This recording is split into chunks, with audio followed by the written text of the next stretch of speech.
Hello everyone, I am tessellating some if not all of the Hexagons, and we're back with some more Touch Detective, and right off the bat, new touch list item, because I wanted to go into the dining car, but it's not open yet. And then I wanted to resume the investigation, but then I remembered, nope, we have to go and talk to Inspector Daria, and I randomly asked Funky for comment there. No particular reason. Anyway, Daria, well, yeah, Daria's in C6, I don't know why I was faffing around with C5 just then, and things aren't going well for her, apparently. She has issues, it seems. But yes, we just got here around the awkward moaning point, which sounds even worse out of context. But I don't think that's how motion sickness works. I think you got seasickness, but train seasickness. Seasickness? Because she's in room 6? Anyway, we have an evidence, but it's just a bit of paper. And it doesn't have anything meaningful on it. So, yeah, it's totally just rubbish. This totally won't have any massive significance to it later down the line. Anyway, let's do some work with our legs. That sounds particularly bad out of context because lesbians or something, I don't know. Mackenzie's too young for that sort of shenaniganry anyway. Anyway, Daria points out the thing I was saying in the last episode, that everyone on the train got on and hasn't left. Haven't left? Grammar, I don't know. But yeah, so Daria's being as inept as usual, checking the bins. There's nothing in there, of course, because this isn't a Pokemon game, and even then they hardly ever have anything of value in them. So, there's also the toilet. The toilet. And yeah, so because of Daria's ineptitude, we are left to ourselves to investigate the entire population of the train. That's totally a correct word of things. Anyway, this woman looks kind of like a shepherd, but I think her official name is just Granny. Well, she's a person who has stuff and things, and she's the first person we're going to interrogate, just to try to establish who the person is who stole the thing, and where the Cornstalker is, because, of course, the Cornstalker has to be on the train. It wouldn't be a Touch Detective 2.5 episode without him. Well, by episode I mean case, rather than Let's Play episode. Heh. Anyway, so she's claimed not to have left her room, and the only person she's seen besides us is the conductor. The conductor's scary, but not suspicioso. Oh my god, out of context. It's so big, now don't get fresh. That sounds like something I'd hear in, like, Xenoblade Chronicles or something. Oh, yay.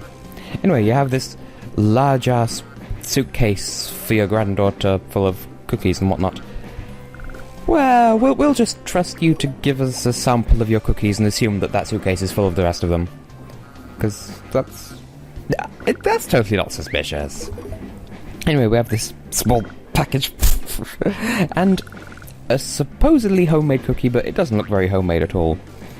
Maybe she runs a business, like, a cookie-making cartel. That's what the CC stands for. That room is Granny's cookie cartel. I'm a horrible person. Anyway, you, Mr. Mouse-Face Squeaky Boy.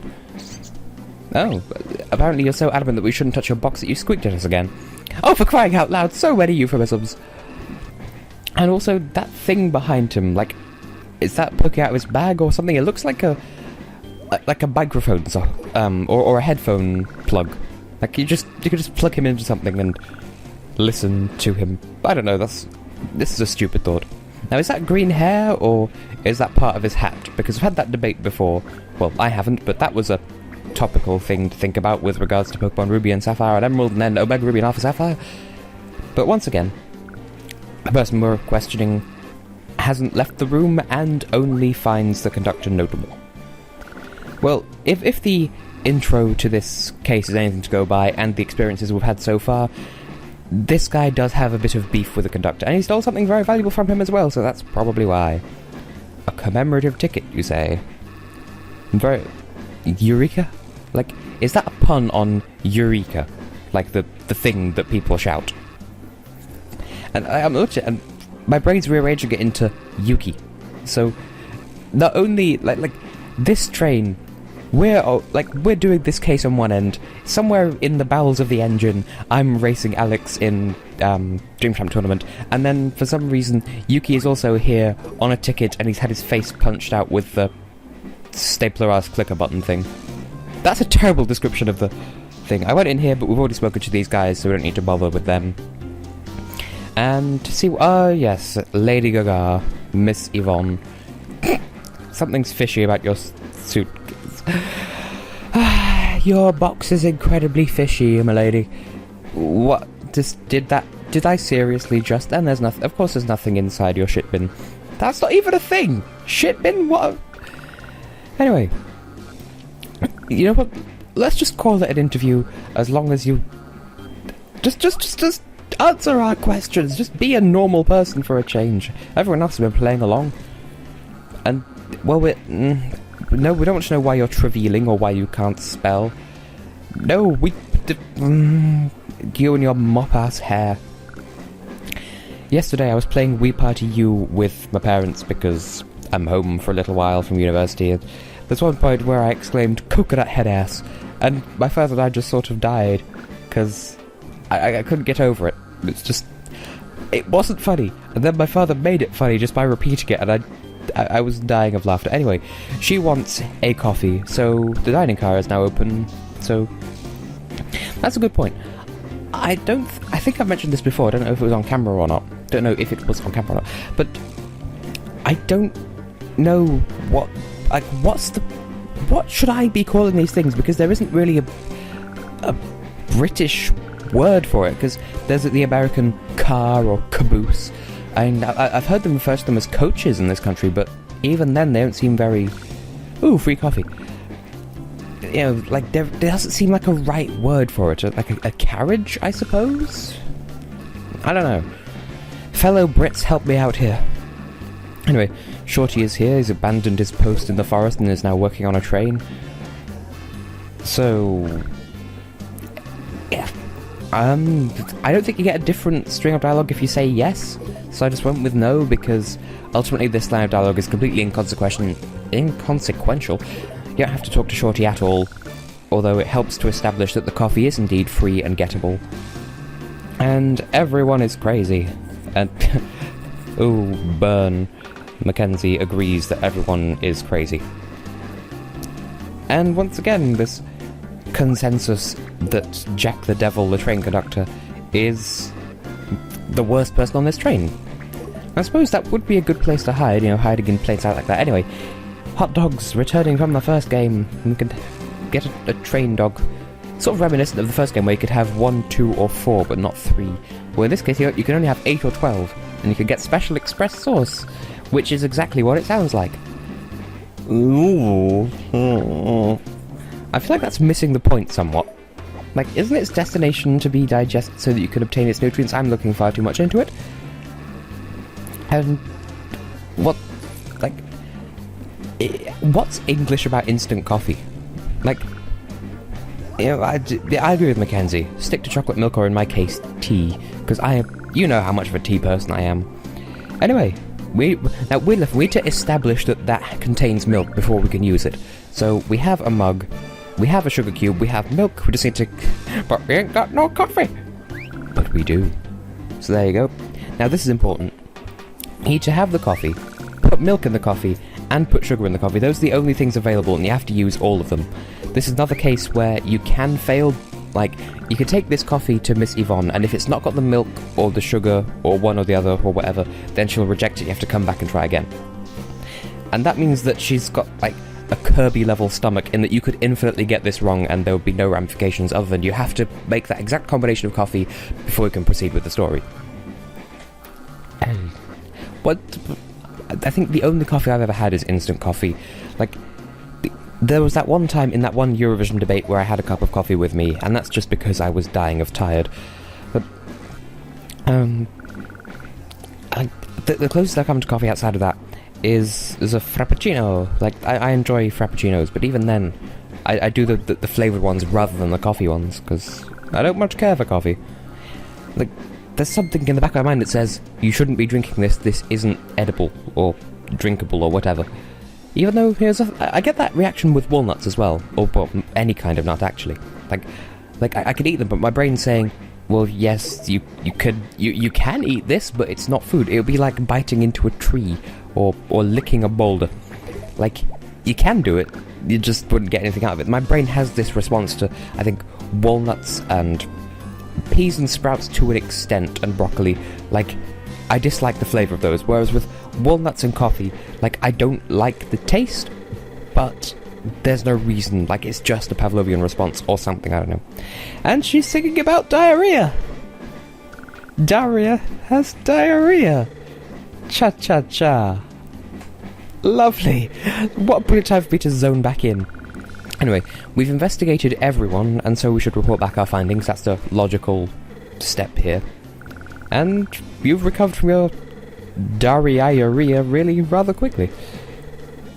So, her way of saying, let's prosecute the one who has the briefcase in their suitcase without knowing which one that is. Daria, you are the best at space. And she's... I don't know. I was... From that animation, I always assumed that she throws her back out somehow, but wouldn't that make her paraplegic or something? Anyway, just gonna make like FKA Twigs and hold that pose for me. Yes, I've seen the music video for Glass and Patron, and that's weird as balls. Like, I get what I half get what she's going for, but at the same time, it just gives birth to a bunch of Fetty and Constreamers. You know what? Just look it up for yourself. You don't need any more of my words. Now, what is that on the left of the table there? Like that weird snowman-ass thing. Anyway, yes, we'll have a piece of that gorgeous white cake thing, obviously. Except, plot twist, it's not cake, it's cheese. Not even cheesecake, it's just cheese. It's cheese. So... Yes, yeah, we need to talk a bit more to you, because you have the giant ass suitcase, and therefore you're one of the two suspicious people. So tell me, once again, and actually tell me this time, what's in that suitcase? Yes, you said that last time, prices work about, well, not that I was paying attention last time. Oh, well now she won't tell us because she wants something sweet. Well, how about you shut your ass up and have a cookie? Just shove that... Okay, that looked like cake. But you just... Kirby-ass motherfucker. Something more expensive. Well, I don't know how you'd think to do this apart from, well, we haven't seen Penelope, Cromwell, Chloe for a while, so that would lead us back here, and Chloe made us a cake for a snack thing. Snack time, apparently. Well, whatever. Did I mention that Chloe's hair reminds me of that chocolate spread that I mentioned a little while ago, and Savour the Flavor because Americans can't spell? See, that looks beautiful. How is it eel flavoured? And how do you know what eels taste like, for that matter? Anyway, I suppose it would seem expensive to an artsy type like you. So, yeah, that looks more appropriate. What is this? What is this? What is this? It's eel cake. I've seen American media try to portray eel pie as a really common thing in the UK. First of all, that's a London thing.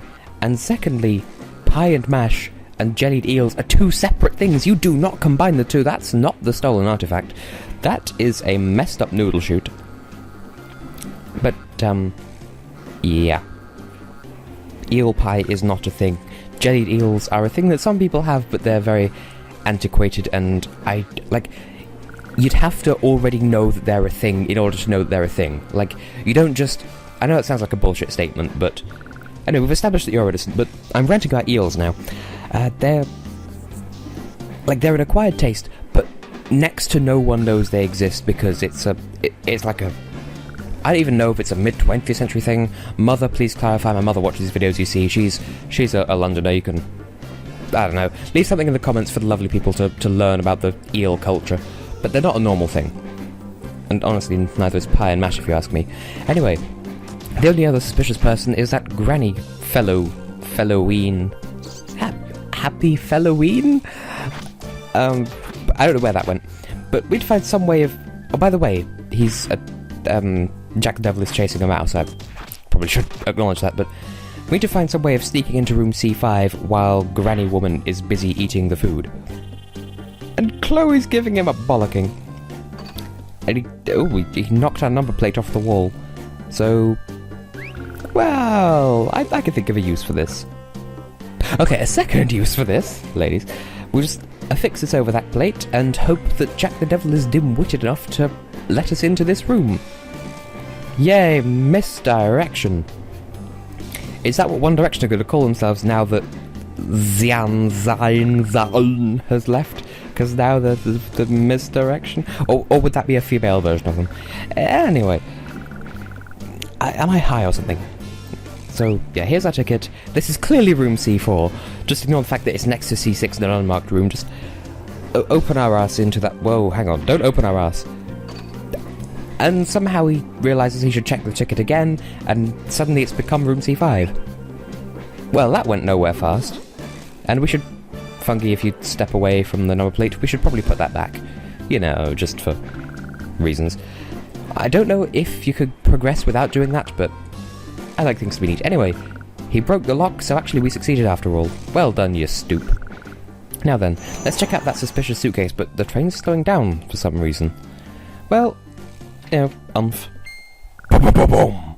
So Granny was the asshole after all. Go figure she'd have a bunch of shop-bought cookies so that she could lie about home-making cookies. I don't know. Anyway, Jack doesn't take too kindly to his train being full of pretentious noodles, so you can just die. Also, there was a dog conductor person on the platform. Anyway, I've been able to continue to be Tessellating Hexagons, and in the next episode we will continue with this case. Yeah!